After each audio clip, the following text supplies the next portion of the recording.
Hello friends, welcome to my channel student. आज हम लोग ऑपरेटर डी पढ़ेंगे। हम लोग कॉम्प्लीमेंट्री फंक्शन और ऑक्सिलरी इक्वेशन लोग डिस्कस कर चुके हैं प्रीवियस वीडियो में। अभी हम लोग ऑपरेटर डी पढ़ेंगे, उसके बाद हम लोग पर्टिकुलर इंटीग्रल पढ़ेंगे। तो स्टार्ट करते हैं द ऑपरेटर डी। हम लोग को पता है कि डी को ही हम लोग क्या लिखते हैं, D by d x.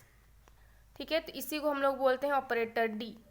D by d x को ही क्या बोलते हैं, डी बोलते हैं। देखते हैं the part d by d x of the symbol d y by d x can be through of as an operator such that when it operates on y the result is the derivative of y.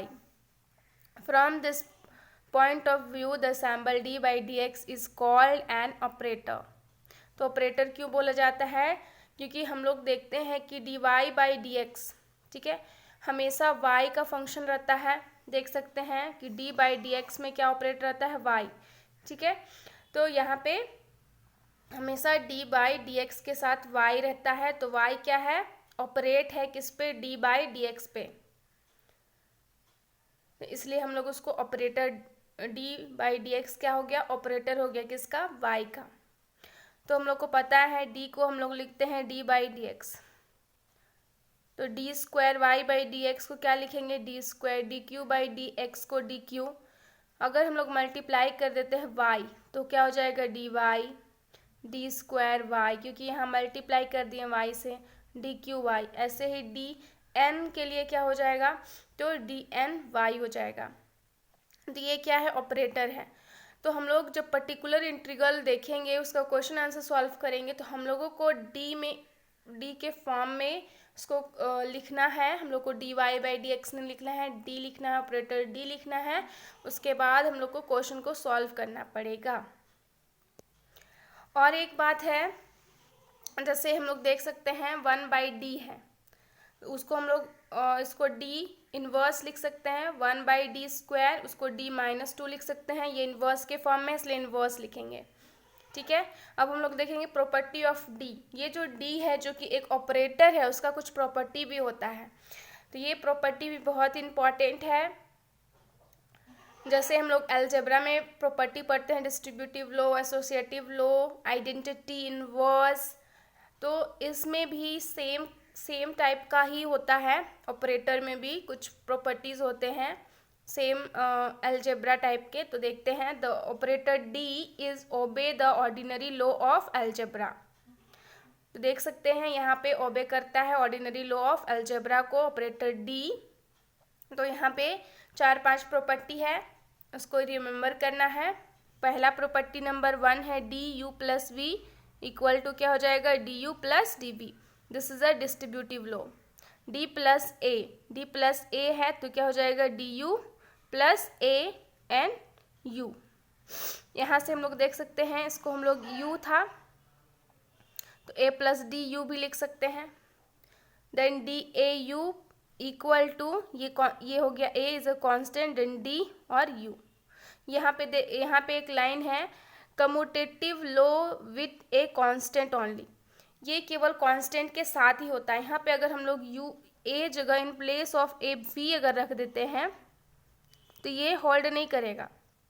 ठीक है, not hold with variable. Variable है क्योंकि we एक variable है, you एक variable है, ए क्या है, कांस्टेंट। तो ए कम्यूटेटिव लॉ कांस्टेंट के साथ, ठीक है, होल्ड करता है, और अगर वेरिएबल है तो वो होल्ड नहीं करेगा।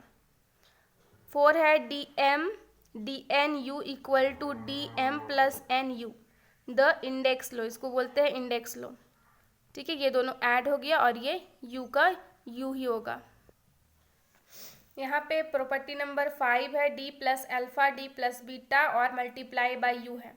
तो इसको लिखेंगे d प्लस, पहले इसको लिखेंगे, इसको इससे मल्टीप्लाई करेंगे, देन d के साथ मल्टीप्लाई करेंगे एक बार इसको, और एक बार अल्फा के साथ इसको मल्टीप्लाई करेंगे। d के साथ करेंगे तो ये आएगा, अल्फा के साथ करेंगे तो ये दोनों मल्टीप्लाई होके आएगा। तो यहाँ से d square u, then beta d you plus d alpha u plus beta alpha you.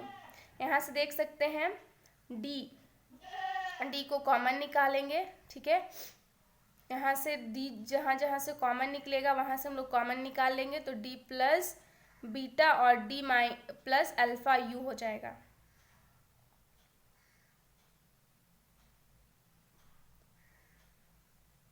D यहाँ से निकालेंगे तो एक यू बचेगा, ठीक है। देन यहाँ से निकालेंगे तो बीटा, तो डी प्लस और यू को यू है तो यू यहाँ भी है यहाँ भी है, तो सबसे डी यू तो सबसे निकल जाएगा ना, ऑल वैल्यू से हम लोग डी निकालेंगे और यहाँ पे डी निकालेंगे तो यहाँ पे एक डी बचेगा, यहाँ से निकालेंगे तो बीटा बचेगा। फिर इन दोनों को लिखेंगे डी प्लस अल्फा, क्योंकि यहाँ से यू वैल्यू निकालेंगे तो यू निकालेंगे, ठीक है। यू तो ऑल से निकल गया तो ये निकलेगा हम लोग का, ये आएगा। इसमें कुछ नहीं हुआ है, बस डी प्लस बीटा और ये देख सकते हैं डी प्लस अल्फा और ये यू। नेक्स्ट है पर्टिकुलर इंटीग्रल, इसी को ही पीआई भी बोला जाता है इसको, ठीक है। जैसे हम लोग कॉम्प्लीमेंट्री फंक्शन निकाले हैं, सबसे पहले auxiliary equation, then complementary function, उसके बाद यहाँ पे पर्टिकुलर इंटीग्रल पीआई निकालने का भी क्वेश्चन में रहता है। तो इसका ये मेथड है, right hand member A function of x. Right hand में हम लोग को पता है एक्स का वैल्यू होता है, तो पर्टिकुलर इंटीग्रल वही होता है जो राइट हैंड साइड में होता है, ठीक है। तो let the given differential equation be, हम लोग मान लेंगे ये हम लोगों का कोई डिफरेंशियल इक्वेशन है। तो ये हम लोग को पता है, ऑपरेटर डी लगाएंगे तो d n by d x n क्या हो जाएगा, डी एन हो जाएगा, plus p one d n minus one y plus p two d n minus y plus p n y equal to x. अब यहाँ से देख सकते हैं ऑल में क्या है, y है, y कॉमन निकाल लिए इक्वल टू x। अब ये जो वैल्यू है इसको हम लोग एफ डी मानेंगे और ये y और इक्वल टू ये x, इसको क्या है, ये फंक्शन ऑफ d मान लेंगे इसको हम लोग ऑल को। सो दैट यहाँ पे लिखे हैं एफ डी प्लस ये जो वैल्यू है उसको हम लोग क्या माने हैं, एफ डी मान लिए हैं। इज द ऑपरेटर नाउ, ये क्या है, एफ डी एक ऑपरेटर है। अब यहाँ से ये जो वैल्यू है तो y equal to 1 by F D X आ जाएगा अगर y निकालते हैं तो ये, ठीक है। तो ये now the expression 1 by F D x will be use to denote a function of x। ये फंक्शन किसका वैल्यू है, x का, not involving arbitrary constant such that the result of operating upon it with f d is x and as such f d and 1 by f d denote inverse operator. तो हम लोग को पता है कि f d, अगर f D को 1 by f D लिखते हैं तो ये क्या हो जाएगा, इनवर्स हो जाएगा, इनवर्स ऑपरेटर बोल सकते हैं, ठीक है। इनवर्स में ऑपरेट करेगा और यहाँ पे अगर हम लोग पर्टिकुलर इंटीग्रल का बात करते हैं तो यहाँ पे कोई कांस्टेंट नहीं मिलता है, ठीक है। यहाँ पे कोई कांस्टेंट नहीं मिलेगा। Thus the function 1 by f dx is clearly a particular integral of the equation f dy equal to x। तो 1 by f dx क्या है, इज अ पर्टिकुलर इंटीग्रल है इस इक्वेशन का। As a particular case when f d equal to d 1 by dx will means a function of x obtained by integrating x with respect to x which does not contain any arbitrary constant of integration। तो यहाँ पे अगर f d equal to d है 1 by dx क्या है, its function of x है और integrate करते हैं विथ रिस्पेक्ट टू x, तो यहाँ पे कोई आर्बिट्री कांस्टेंट नहीं होगा जब आफ्टर इंटीग्रेशन। यहाँ पे देख सकते हैं एग्जाम्पल भी लिखे हैं हम, 1 by d है, एक्स क्यू है, तो अगर d एक वैल्यू d है तो एक बार इंटीग्रेट करेंगे, इसको एक बार इंटीग्रेट करेंगे तो ये यहाँ पे कोई कांस्टेंट टर्म नहीं लिखे हम लोग। सेम है 1 बाई डी स्क्वायर, मतलब 2 बार, स्क्वायर है मतलब 2 बार इंटीग्रेट करेंगे तो क्या मिलेगा, 1 बाई डी, ठीक है। एक बार इंटीग्रेट करेंगे मतलब एक बार लिखेंगे 1 बाई डी, एक बचेगा, और एक इंटीग्रेट कर रहे हैं तो इसको हम लोग लिखेंगे, इसको इंटीग्रेट करेंगे तो एक्स क्यू बाई 3 हो जाएगा। फिर एक d बचा हुआ क्योंकि 2 बार करना है, क्योंकि स्क्वायर है तो 2 बार करना है, तो एक बार किए और एक बार करेंगे तो ये 1/3 और x का पावर q, तो x पावर q को इंटीग्रेट करेंगे तो x का पावर 4/4 आ जाएगा। मतलब क्या हो जाएगा, दोनों को मल्टीप्लाई करेंगे 12x का पावर 4। अगर हम लोग को इंटीग्रेट करना है 1 को, ठीक है, तो हम लोग 1/d लिखेंगे। क्या लिखेंगे? 1/d, और एक बार इंटीग्रेट मतलब d, तो क्या मिलेगा? 1 को इंटीग्रेट करने से x, ठीक है। तो एक बार इंटीग्रेट करना है तो 1d, 2 बार करना है तो d², 3 बार करना है तो 1/dq, ऐसे रहेगा वैल्यू, ठीक है, पर्टिकुलर इंटीग्रल में। तो हम लोग डिटेलली में पढ़ेंगे, जो हम लोग क्वेश्चन देखेंगे तो और भी हम लोग का जो कॉन्सेप्ट है वो बहुत ही क्लियर होगा, ठीक है। नेक्स्ट है method of finding particular integral. कैसे हम लोग बहुत सारे मेथड है, 4-5 मेथड है, ठीक है, जिससे हम लोग पर्टिकुलर इंटीग्रल फाइंड आउट कर सकते हैं। तो यहाँ पे हम लोग मान लेते हैं let f D Y equal to x. Question 1/f(dx) is a function of x, okay, which when operate upon by F d gives x। तो ये जो वैल्यू है 1/f(dx) ये किस पे है? ये ऑपरेट होता है एफ डी पे, देख सकते हैं, एफ डी हम लोग लिखे हैं 1/f(dx), तो ये वैल्यू इस किस पे ऑपरेट है? एफ डी पे, इक्वल टू कितना दे रहा है? x। तो 1/f(dx) is a solution of 1। ये क्या है? ये जो है 1/f(dx) ये सॉल्यूशन है इस वैल्यू का, 1 का, हैंस इट इज PI। इसी को हम लोग क्या बोलते हैं? Particular integral.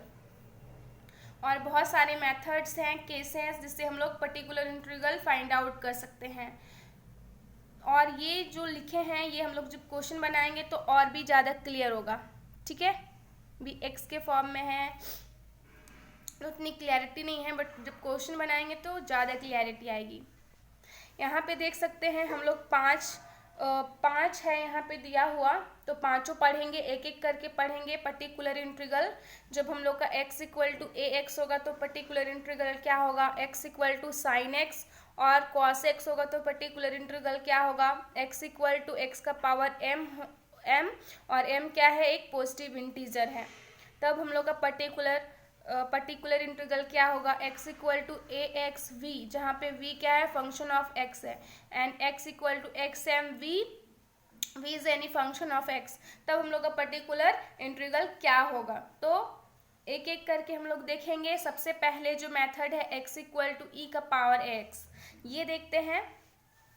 यहाँ से देख सकते हैं टू फाइंड द PI मतलब particular integral when x equal to हम लोग लिए हैं ex, और a क्या है? Being a constant. ये a क्या है? एक कांस्टेंट है, ठीक है।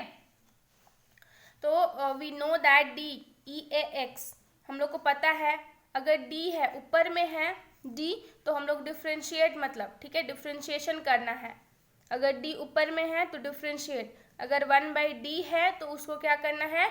इंटीग्रेट करना है d, ठीक है। तो यहाँ पे DEAX है, मतलब एक बार हम लोग इसको क्या करेंगे? डिफ्रेंशिएट करेंगे इसको, ठीक है, इसके साथ है, इसलिए क्या मिलेगा? AEAX। d² है, मतलब 2 टाइम इसको हम लोग को डिफ्रेंशिएट करना है, तो यहाँ से क्या मिलेगा? A² EX। एक बार हम लोग करेंगे तो AEAX मिलेगा, फिर करेंगे तो फिर से एक a मिलेगा, तो a मिल के क्या हो गया? A² EAX हो गया। ऐसे ही n टाइम करेंगे तो AN EAX मिलेगा, ठीक है। Thus if FD is a polynomial in D, अगर हम लोग मान लेते हैं ये जो हम लोगों का जो D है, जो कि हम लोग ऑपरेटर अगर पॉलिनोमियल के फॉर्म का है, मान लीजिए ऐसे है, ये हम लोग का पॉलिनोमियल इक्वेशन है, ठीक है। तो पॉलिनोमियल के फॉर्म में है अगर जब, तो हम लोगों का वैल्यू दिया हुआ है EAX के लिए हम लोग फाइंड करें x इक्वल टू, तो यहाँ लिखेंगे EAX, तो ये वैल्यू, और देखिए इसको हम लोग इधर, ये तो FD हो गया, FD को EX से मल्टीप्लाई किए तो ये FD, और ये AX मल्टीप्लाई कर दिए तो ये इसके साथ एक बार मल्टीप्लाई होगा, देन इसके सबके साथ कर दिए। तो यहाँ पे देख सकते हैं क्या करना है? डिफ्रेंशिएट करना है, इंटीग्रेट नहीं करना है हम लोग को। जब 1/d के फॉर्म में रहेगा तब हम लोग इंटीग्रेट करेंगे, अगर d के फॉर्म में है, ऊपर में है, तो क्या करेंगे? सिंपली डिफ्रेंशिएट करेंगे। तो जब हम लोग इसको डिफ्रेंशिएट करेंगे तो यहाँ से देख सकते हैं n टाइम करना है तो ANEX मिलेगा, n-1 टाइम करना है तो अल्फा AN-1 EAX मिलेगा। यहाँ पे DN-2 टाइम करना है तो AN-2 ये अल्फा 2 EAX, यहाँ से अल्फा n EX मिल गया। यहाँ पे देख सकते हैं सारे वैल्यू में ax ex का है, इसको हम लोग क्या करेंगे, यहाँ पे देख सकते हैं ऑल वैल्यू में e का पावर ax है, तो हम लोग इसको कॉमन निकाल लेंगे। देख सकते हैं कॉमन निकाले हैं और ये पूरा वैल्यू को हम लोग एफ ए मान लिए हैं और ये एफ ए हो गया और ये क्या हो गया, ई एक्स हो गया। Hence the particular integral of F D Y equal to E A x is given by, तो इसका जो पर्टिकुलर इंटीग्रल होगा F D Y equal to क्या हो जाएगा, ई एक्स क्या हो जाएगा, Y equal to 1 by F D E का power A X equal to, इसी को हम लोग लिखे हैं एफ डी को रिप्लेस या फिर बोल सकते हैं डी को रिप्लेस कर दिया गया है ए से, तो 1 by f a e A x, और जहाँ पे f a is not equal to 0। तो यहाँ से कॉमन निकाल लिए, देन इसको हम लोग क्या लिखेंगे, एफ ए लिख लेंगे, ये मल्टीप्लाई हो गया। Hence the particular integral of F D Y equal to a x is given by, जो होगा y equal to f D e A x, तो ये वाला d is replace by a से रिप्लेस कर दिए, यहाँ पे f a is not equal to 0 हो गया। तो ये हम लोगों का पर्टिकुलर इंटीग्रल, जब हम लोगों का x इक्वल टू ई का पावर ए एक्स होगा उसके लिए ये मेथड है, या फिर बोल सकते हैं जहाँ पे a क्या है, कांस्टेंट है। तो ये यहाँ पे बहुत सारे क्वेश्चन हैं जो कि x equal to a x है, उस पे बेस्ड क्वेश्चन हम लोग देखेंगे, ये मेथड्स थे। तो इसे अगर हम लोग जानते हैं तो हम लोग के लिए अच्छा है, और इसके बाद अगर हम लोग क्वेश्चन आंसर करेंगे तो हम लोग को बहुत ही ईजी लगेगा। ठीक है, तो एक बार जरूर देखिए, और नेक्स्ट वीडियो में हम लोग इस पे बेस्ड क्वेश्चन आंसर करेंगे। और मेरा वीडियो अच्छा लगे तो लाइक शेयर सब्सक्राइब करिएगा मेरे चैनल को।